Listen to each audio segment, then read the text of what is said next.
សួស្តីអ្នកទាំងអស់គ្នាថ្ងៃនេះយើងនឹងមកសិក្សាបន្តអំពី basic command Ubuntu របស់យើងបន្តទៀតថ្ងៃនេះយើងនឹងរៀនអំពីរបៀបនៃការគ្រប់គ្រងទៅលើ user របស់យើងរបៀបនៃការបង្កើត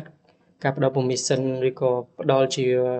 directory folder ទៅឲ្យ user និងការ set cell ឲ្យ user អាចប្រើប្រាស់ command ឬក៏ login ចេញចូលបានហើយនេះជា user ផ្ទាល់របស់ខ្ញុំដែលខ្ញុំកំពុងតែឈរនៅគឺឈ្មោះ admin3 ហើយ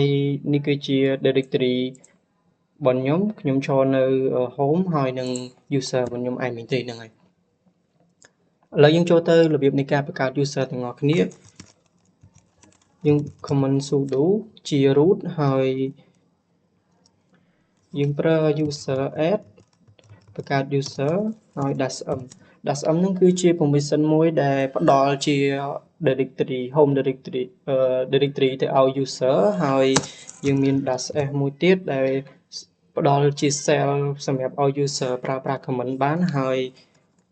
យើងមាន base យើងមាន bin និង base bin និង base ហ្នឹងគឺជា folder មួយដែលផ្ទុកនៅរាល់ command របស់Ubuntu ទាំងអស់ដូចជា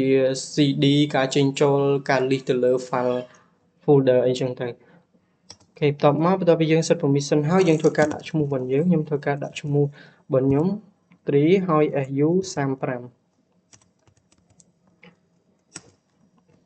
យើងដាក់ password មួយវាទាមទារចេញពី sudo អូ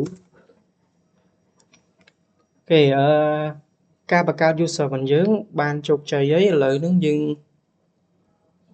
ធ្វើការ set password ទៅឲ្យ user របស់យើងរបៀបនៃការ set password យើងប្រើ sudo ហើយយើងវាយ pass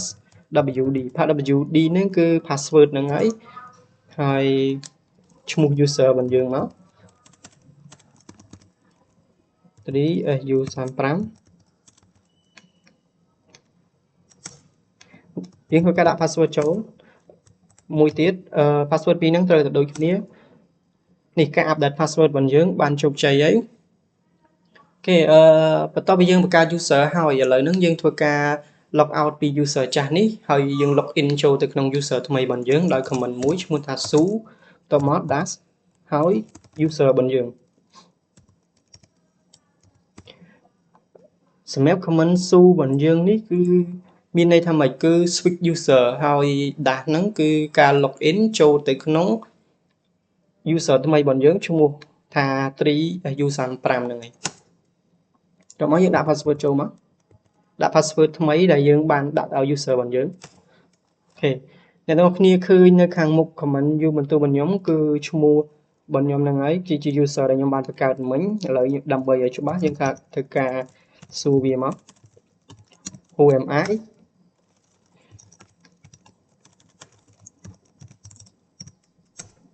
នេះឥឡូវហ្នឹងខ្ញុំនេះជា user ដែលខ្ញុំកំពុងតែឈរនៅផ្ទាល់យើងអាចប្រើ command pwd មួយទៀតដើម្បី print ថា directory file ដែលយើងឈរទីតាំងដែលយើងឈរបច្ចុប្បន្នហ្នឹងនៅណាអ្នកនរគ្នាបានឃើញទេនេះគឺជា home ហើយឈ្មោះ user របស់ខ្ញុំរបៀបនៃការចូល check ទៅមើល user របស់យើងអាច check តាម command មួយឈ្មោះថាអូខេយើងប្រើ cat ដើម្បីចូលទៅក្នុង etc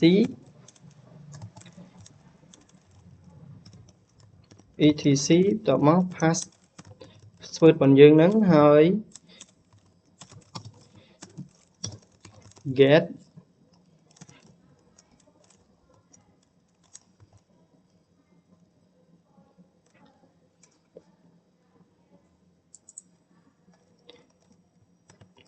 get តមកឈ្មោះ user របស់យើង 3su35 អូខេនេះគឺជារបៀបនៃការចូលទៅ check ជាមួយនឹង ID របស់ user របស់យើងហើយនឹង location របស់ user របស់យើង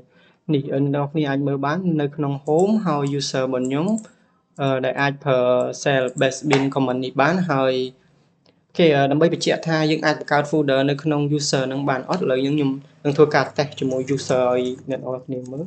ឡូវខ្ញុំនឹងធ្វើការ make folder មួយ mkdir បន្ទាប់មកខ្ញុំនឹង make 3 folder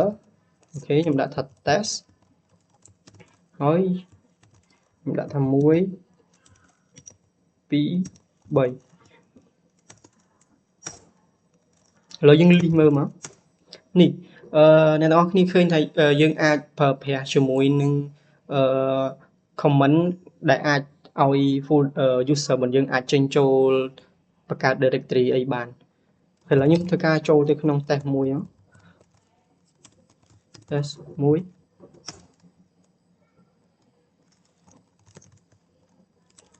អូខេឥឡូវយើងនៅក្នុង test 1ហើយរបៀបនៃការបើសិនជាអ្នកទាំងអស់គ្នាចូលក្នុង user យើងហើយយើងចង់ switch ទៅ user ចាស់របស់យើងវិញយើងគ្រាន់តែប្រើ comment អូខេយើង back មួយមកយើងគ្រាន់តែប្រើ comment មួយឈ្មោះថា su ហ្នឹង switch user របស់យើងនឹងមកហើយបន្ទាប់មកយើងដូរទៅអា user ចាស់របស់យើងត្រូវប្រកាសថាយើងចាំឈ្មោះ user ចាស់របស់យើងហើយខ្ញុំចូលទៅក្នុង admin3 អូខេខ្ញុំនឹងដាក់ password មកអូខេឥឡូវនេះវាចូលទៅក្នុង admin3 ហើយខ្ញុំ full mi សម្រាប់ការ manage ទៅលើ user របស់ខ្ញុំសម្រាប់វីដេអូនេះមានតែប៉ុណ្្នឹងអរគុណ